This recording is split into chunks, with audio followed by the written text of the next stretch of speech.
कि आज की जो स्वेरिंग इन होनी थी, ओथ टेकिंग सेरेमनी जो पर्रिकर साहब का जो होना था, उनकी प्रार्थना थी कि इस पे किसी प्रकार की रोक हो, लेकिन उस समय ये सुप्रीम कोर्ट ने इसे मंजूर नहीं किया है।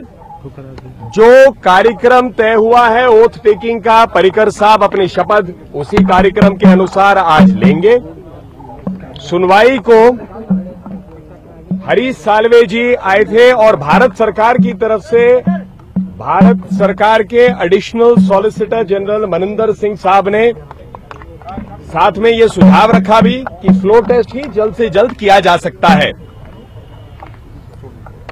अब जो तय हो गया है इस ऑर्डर के अनुसार, एक तो पिटीशन डिस्पोज ऑफ हो गया है, ओथ टेकिंग पर कोई प्रभाव नहीं है, कोई आदेश नहीं है, वो अपने समय अनुसार वैसे ही होगा। और 16 तारीख 11 बजे को हाउस बुलाई जाएगी। गवर्नर से रिक्वेस्ट किया गया है कि 11 बजे तक आए और उसी दिन फ्लोर टेस्ट दिन के दौरान समापन उसका हो। नलिन जी, सुप्रीम कोर्ट ने कांग्रेस को कहा कि हवा में बातें ना करें, आपकी तरफ से कोई कदम नहीं उठाया गया सरकार बनाने को लेकर। ये आर्ग्यूमेंट्स के दौरान कांग्रेस पार्टी ने या जो उनका जो याचिका आई थी उसमें वो आर्ग्यू करने का प्रयास कर रहे थे कि उनके पास संख्या है सिंगल लार्जेस्ट पार्टी की, लेकिन महत्वपूर्ण बात यह थी कि जो रिकॉर्ड्स पे थे कि भारतीय जनता पार्टी जो ये रिकॉर्ड्स लाया गया कि गवर्नर के सामने सपोर्ट और एविडेंस प्रस्तुत किया गया था 21 का, इसका अंततः जाकर अंत में तो फ्लोर टेस्ट ही तय करेगा। तो इसीलिए जो कई आर्ग्यूमेंट्स रखे जा रहे थे तो सुप्रीम कोर्ट को ने कुछ टिप्पणियां उस पे की ओरल रूप से, लेकिन जो ऑर्डर फाइनल निकला है उसमें महत्वपूर्ण बातें यही 2-3 है कि आज शपथ जो तय हुआ या जब भी शपथ होगा मनोहर पर्रिकर जी का, उस पर कोई रोक नहीं है, ये प्रार्थना को नहीं स्वीकारा गया है। फ्लोर टेस्ट 16 तारीख को होगा, 11 बजे असेंबली बुलाई जाएगी और जो भी फॉर्मेलिटीज कंप्लीट करनी है वो 14 तारीख तक वो कंप्लीट की जाएंगी। Thank you sir.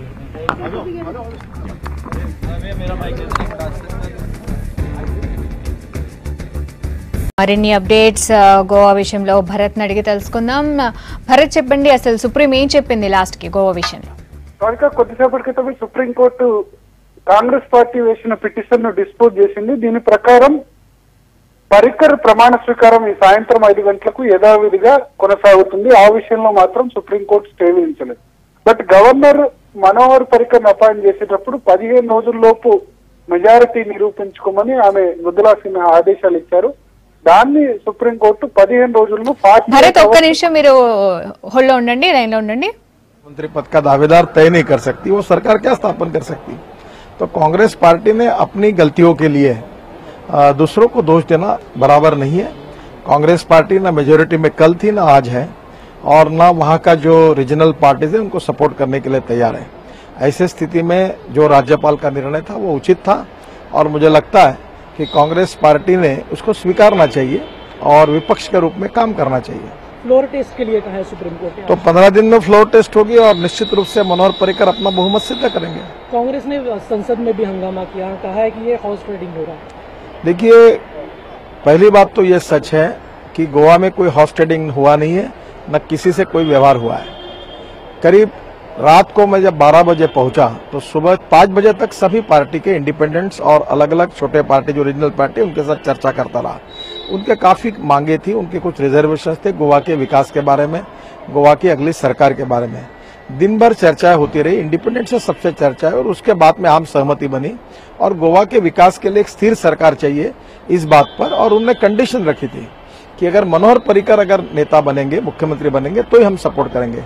उनके कंडीशन पर भारतीय जनता पार्टी के अध्यक्ष जी को मैंने ये बात बताई, प्रधानमंत्री से बात की और उन्होंने फिर पार्लियामेंट्री बोर्ड के सदस्यों के साथ हमारे अध्यक्ष जी ने बात की और उनसे अनुमति लेकर मुझे अनुमति दी कि हम लोग मनोहर पर्रिकर जी को नेता के रूप में चयन करने में कोई अड़चन नहीं है। फिर उसके बाद हम आगे गए और ये सब जो लगातार जो बातें हो रही थी ये सब मीडिया को भी पता है। इन सब बातों के बाद वो हार गए, जैसे अंगूर खाने के लिए नहीं मिल रहे हैं तो वो खट्टे ऐसा कहना है, उसी प्रकार का है। कांग्रेस पार्टी पूरी तरह से विफल हुई है लोग कांग्रेस के साथ जाना नहीं चाहते थे। ऐसी स्थिति में गोवा में भारतीय जनता पार्टी ने स्थिर सरकार देने के लिए मनोहर पर्रिकर जी के नेतृत्व में सहयोगी के साथ सरकार बनाने का दावा पेश किया। अब हमारे पास 22 एमएलए हैं और हम 15 दिन में फ्लोर टेस्ट में अपना सिद्ध करेंगे बहुमत।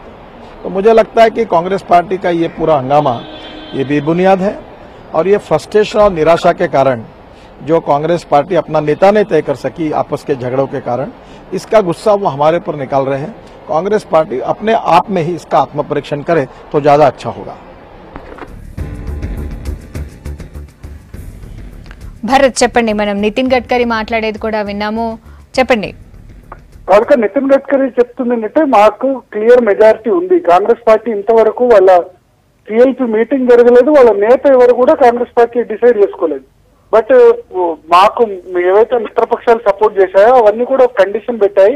మనోహర్ పర్రికర్ ను మళ్ళీ సీఎం గా తీసుకురావాలని చెప్పాయి.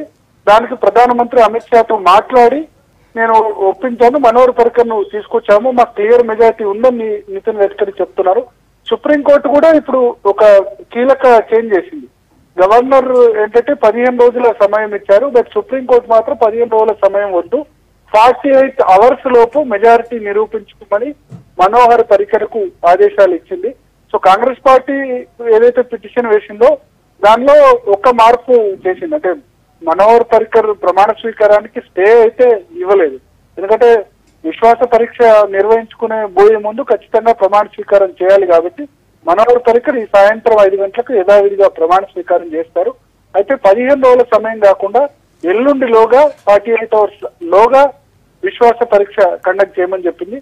సో ఎల్లుండి ఉదయం గురువారం ఉదయం 11 గంటలకు విశ్వాస పరీక్ష ఉంటుంది. విశ్వాస పరీక్ష కనుక నెగ్గితే మనోహర్ పర్రికర్ ముఖ్యమంత్రిగా కంటిన్యూ అయ్యే అవకాశం ఉంది. సో కాంగ్రెస్ పార్టీ ఏదైతే పిటిషన్ వేసిందో పూర్తి స్థాయిలో ఉపశమనం జరగలేదు, బట్ ఇమ్మీడియట్ గా ఫ్లోర్ టెస్ట్ అయితే కండక్ట్ చేయమని సుప్రీంకోర్టు చెప్పింది. ఇప్పుడైతే నెంబర్ అయితే ఖచ్చితంగా బీజేపీకి అనుకూలంగా ఉంది.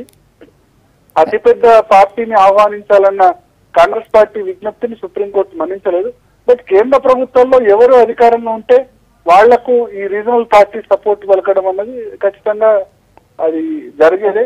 సో ఇప్పుడైతే డౌట్ లేదు, ఎంజీపీ కానీ లేకపోతే గోవా ఫార్వర్డ్ పార్టీ కానీ అవి రెండు కూడా బీజేపీతో కొంత సాటిస్ఫైడ్ గానే ఉన్నాయి. గతంలో మిత్రపక్షాలుగా కూడా మొన్నటి వరకు మహారాష్ట్రవాది గోమంతక్ పార్టీ ఉంది, తర్వాత ఇద్దరు ఇండిపెండెంట్స్ కూడా సపోర్ట్ చేస్తున్నారు.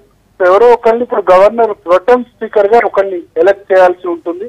ప్రొటెం స్పీకర్ సమక్షంలో ఎల్లుండి విశ్వాస పరీక్ష జరుగుతుంది. అప్పుడు బీజేపీ నిజంగానే ఈ 21 ఎమ్మెల్యేస్ తో మెజారిటీ ప్రూవ్ చేసుకుంటుంది. ఎందుకంటే ప్రొటెం స్పీకర్ గనక బీజేపీకి సంబంధించిన వ్యక్తిని ఎలక్ట్ చేస్తే గనక అప్పుడు ఒక నెంబర్ తగ్గుతుంది. స్పీకర్ ప్రొటెం స్పీకర్ అనే వ్యక్తి రెండు సమానమైనప్పుడు మాత్రమే, రెండు పక్షాలు సమానమైనప్పుడు మాత్రమే ఓటేసే అధికారం ఉంటుంది. అదర్వైజ్ ఆయనకు ఓటేసే అవకాశం ఉండదు. సో ఇంకొక వ్యక్తిని ఏమైనా బీజేపీ తీసుకొస్తారా, ఎల్లుండిలోగా మెజార్టీ ఏ విధంగా నిరూపించుకుంటారు అన్నది చూడాల్సింది. రాధిక. Thank you Bharat.